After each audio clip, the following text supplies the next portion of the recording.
What it means to me to be a woman. For me, it's being sensitive, caring, compassionate, with a little bit of strength in the mixture. And of course, beauty. When you think of a woman, you think of beauty. When did I really felt for the first time I'm a woman? I think many women will remember the first day they menstruated.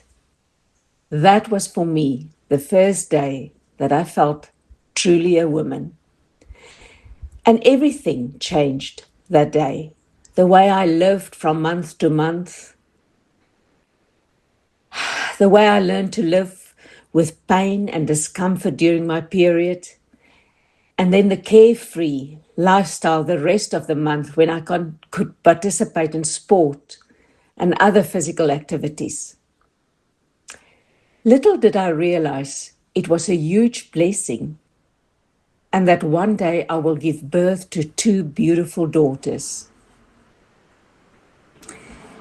Ja, elkeen van ons het 'n wonderwerker of 'n vrou wat ons in die lewe gebring het. Onmisbaar in die mens se voortbestaan. A woman brings wisdom and balance into our society, even though it's often a struggle to make men understand that we are equal to them, but we are different.